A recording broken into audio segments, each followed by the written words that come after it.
What up, y'all? It's the All Glory Do Boxing Podcast. Today we gonna talk about boxing culture vultures. We all know what a culture vulture is. That's somebody that's self-explanatory. It's like you a vulture of a culture, So when we talking in regards to the boxing culture, what's a culture vulture to boxing? Well, that's somebody that's trying to make money and exploit the sport that ain't of the culture, It's not from the culture. It's not for the culture. They're a culture vulture. They're just maybe trying to get monetary gain from the culture, but really don't have any type of passion for it. They didn't really grow up in boxing. And on my first edition of the boxing culture vulture, we're gonna talk about what's his name? Tom Taylor? Yeah, the referee, boxing referee. I call him the PBC referee. You know what I'm saying? He favors all of Al Heyman's fighters, whether it be Javante, Tank Davis, David Benavidez, Rolly Romero, just to name a few. I didn't really dig deep into this guy's referee career. I see he got I saw him on Box Rep. He got a lot of fights. It don't really mean much,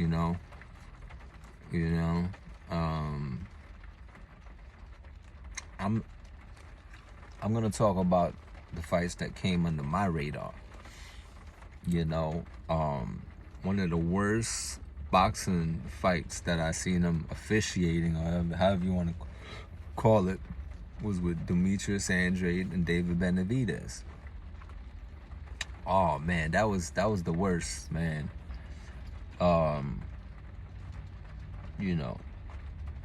There was points in the fight where he tried to discredit Demetrius, call for low blow. Like, come on, man, suck it up, type joint. You know what I mean? He talks about, he did an interview. He did an interview, which I think is hilarious because it was everything that I expected. He kind of ratted himself out as being a culture vulture. That was the interview he did with Ref Popeye Ray, I think his name is. Yeah, they call it Third Man in the Ring or something to that effect. Man, he snitched on himself crazy in that interview. If I was part of his PR team, I have them take that interview down. that was crazy, man. And I saw all the favoritism I needed to see, and I was talking about him to my boxing coach and whatnot. And then I seen, this was before I saw him stop the Rolly Romero fight, which there was clear bias, to Mayweather and PBC side, where he kind of I wouldn't say he prematurely stopped that fight. He stopped that fight the way you should have, You see a fighter get hurt. He didn't have the same type of, concern for Demetrius Andrade. There was a lot of spots where he could have stepped in, give it. I don't know if there was a standing 8-count rule or not, or whatever the case may be, but there was points in that fight where he towards the end when he's telling the corner, "I'm not gonna keep watching this." You looking for the corner to do your job? Come on, man. If you're not gonna continue to watch that, then don't. Then stop the fight. Call off the fight. Do your job. You know, don't expect the corner to do your job, buddy. Culture vulture. I'll tell you why I call him a boxing culture vulture. You know, he said that he grew up in the interview. He said he grew up playing football, wrestling, and baseball. He didn't say nothing about boxing. He talked about he walked in a gym and it was, boxing, All you did was walk in the gym. You passed through it. You saw a little fight. I think he said he saw a fight and he was like, oh, I want to get into this. Get into it how? Like, you say you were scared to get, hit. I don't want to get hit. So let me be a referee. It's crazy, right? You don't want to get hit, but you don't mind when other fighters get hit, right? Because you say that's the sport they chose, right? And it's crazy, man. This dude is like, where do I begin? I mean, when I watched that interview, he was dropping God a lot, thank God, by the grace of God, I got into the pros and things like that, but nothing about this man, exemplifies God, it really doesn't, he said this sport will humble you in a second, so allow me to humble you, brother. We clearly see that you have bias. You showed the bias with Rolly Romero. You stopped the fight. He was very attentive, and you wanted Rolly to, make it to live to see another day. You didn't have that same type of concern with Demetrius Andrade. There was a lot of, points in that fight where you could at least broke it up. There's something to kind of like, show some type of concern. You didn't stop the fight, like you should have. I didn't see you going into Rolly Romero's corner saying, guys, I'm not going to see this no more. See that? Did you do that in the Rolly Romero fight versus Eastside Pitbull Cruz? Did you say, guys, I'm not going to watch this no more? No, you did your job. You did your job, right? Why didn't you do your job with Demetrius Andrade versus David Benavidez? Why did you go in the corner? Why did you ask the corner to do your job? Were you scared? Were you scared of stopping a fight? From a PBC fighter? You let the PBC fighters get they thing off, right? And I noticed in the interview you said that one of the best advice you got was to get in the ring and look at everything. Just look at everything, right? I took that as exactly how you meant it. You read the room. You read the fans, If the fans favored a certain fighter, you might let some things slide. You might turn a blind eye to certain things because, you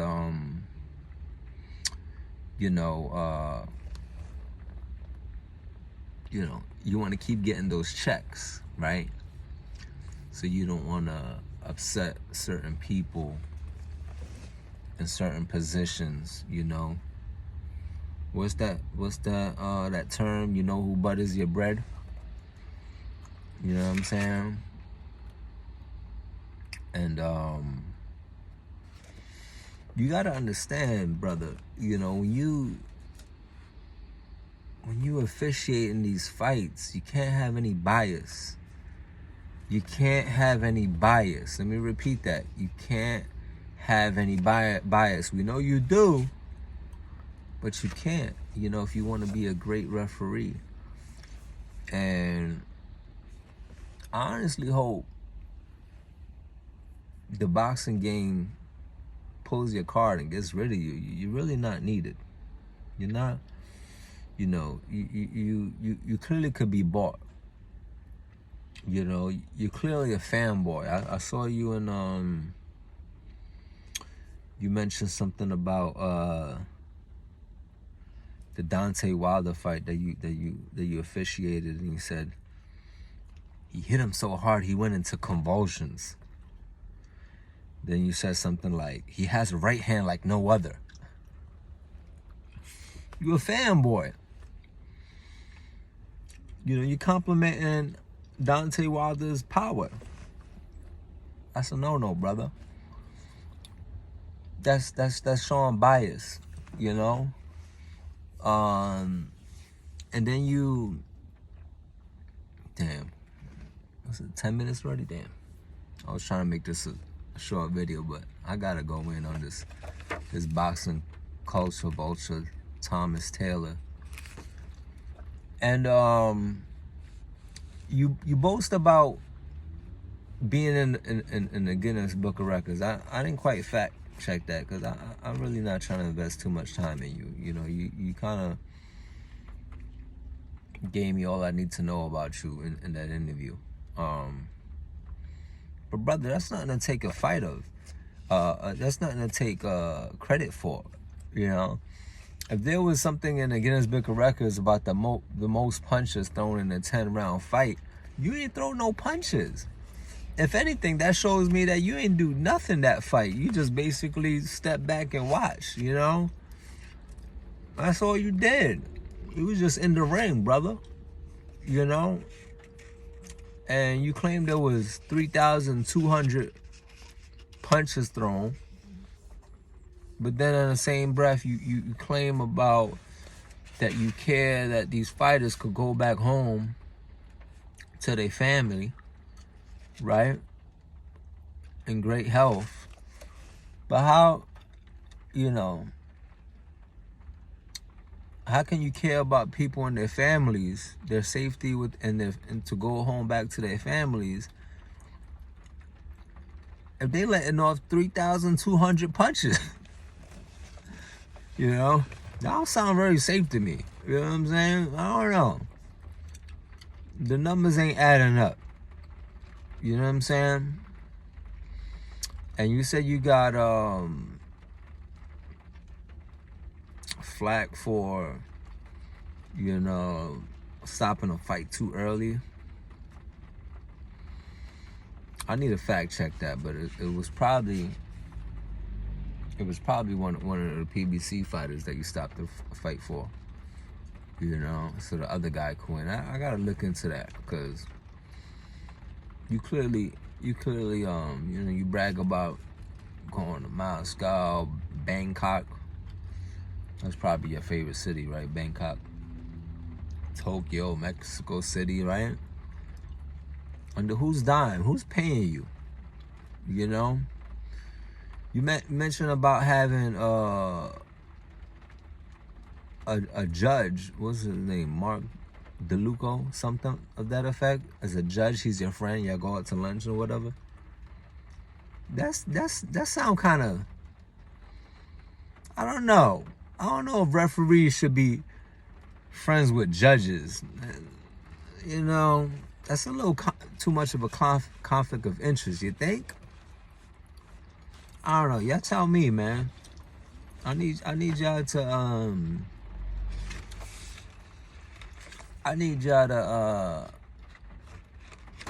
leave something in the comments, you know?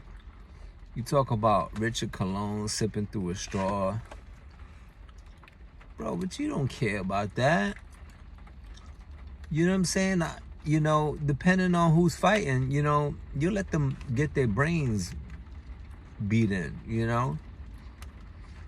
You know, if it's one of Al Heyman's fighters banging on somebody, you let it slide, you know?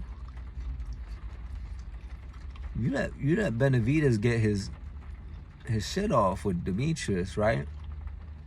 In a fight that, you know, we all know, you know, Benavidez came in crazy heavy. You know, the ring was smaller. And he had a dirty referee like yourself catering to all of his, you know, his stylistic approach, you know. You're a culture vulture, brother. You're a culture vulture, you know. And another thing that bothered me is that you said you hate the word control. Well, nobody said the word control but you. You brought it up. And why you brought it up? Because it was on your mind, you know. You said, I don't like the word control. I like the word manage. I like to manage, you know, what goes on in the ring. Brother, you're not a manager. That's what managers do. They manage. You don't manage.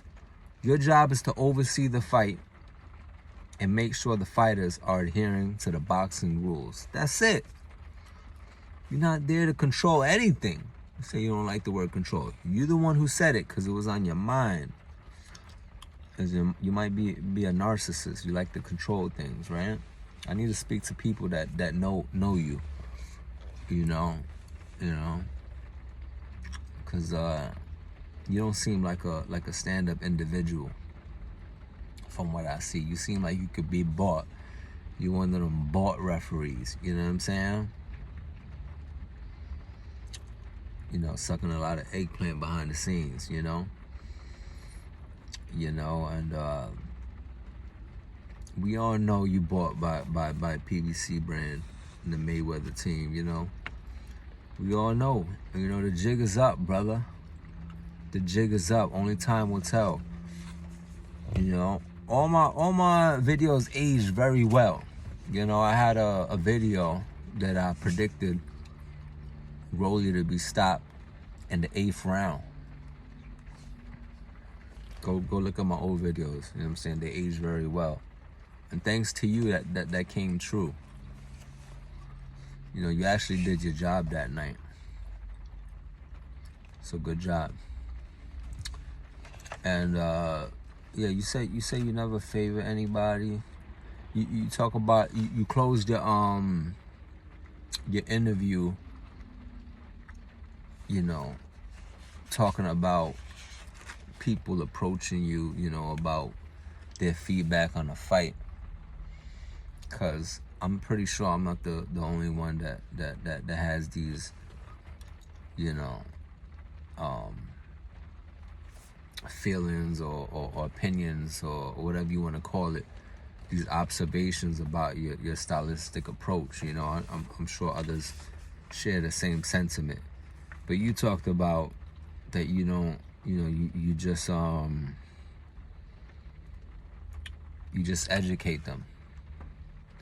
Brother, and then you say you educate them and tell them to tell 5 of their friends. Laughing my ass off. Brother, no, the fans will educate you. You know, the proof is in the pudding. If people are coming back and they're giving you feedback about a situation, then they're educating you. Be humble. You talk about being humble, and the sport will humble you. Well, be humble and take that advice and just say, you know what? You might be right. Let me rewatch the fight and see from the lens you're speaking of. But you quick to jump in defense mode and say you're educating them, brother. You're a culture vulture, a boxing culture vulture. And if boxing, you know, if the powers that be knew what type of person you are, you'd be out of a job, brother. You know, you're just doing it for a paycheck. You can be bought, you know, and you claim you let fighters do their thing and all that, brother. Sound like a whole bunch of baloney to me. But yeah, you don't control anything. You don't manage nothing. You know, your job as a referee is not to manage anything in the ring. You're not a manager. You know, where you from? Wisconsin? Come on, brother. The jig is up on you, man. The jig is up on you. You know what I'm saying? This video will age well. You know what I'm saying? As you start to get more bigger fights and start to be, you know, in the light more, and people will start to see your officiating bias, you know, the jig will be up on you. Then they'll not have to get rid of you and replace you with somebody else. So enjoy it while you last, brother. Enjoy it while it lasts, all right? Boxing Culture Vulture. Thomas Taylor. Should be ashamed of yourself, brother. So yeah, go back. Go back to that fight. I didn't see that clip of you telling Rolly Romero's corner, I'm not gonna see this no more. I'm not gonna keep watching this. You did your job. But for some reason, I don't know what reason, you went into Demetrius Andre's corner and said, I'm not gonna keep watching this, guys. Why? You were scared to stop that fight. Why? You were scared you'd be out of a job, right? You be scared. You don't want to get Mayweather mad. You know Mayweather favored David Benavidez. So you wanted to give Mayweather what he wanted to see, right? So you put a blinding eye to those big shots. You know, them shots coming from a heavyweight. Because let's keep it honest. David Benavidez, man, he could be a heavyweight, you know? Fighting a Demetrius Andre that only had one fight in at 168. He's coming up. David Benavidez is basically coming down from heavyweight. Boxing Culture Vulture. Thomas Taylor. Tom Taylor. However you want to call yourself, brother. Should be ashamed of yourself, brother. Go officiate your true loves. Football, wrestling, and baseball. Because boxing, we don't need you. Peace.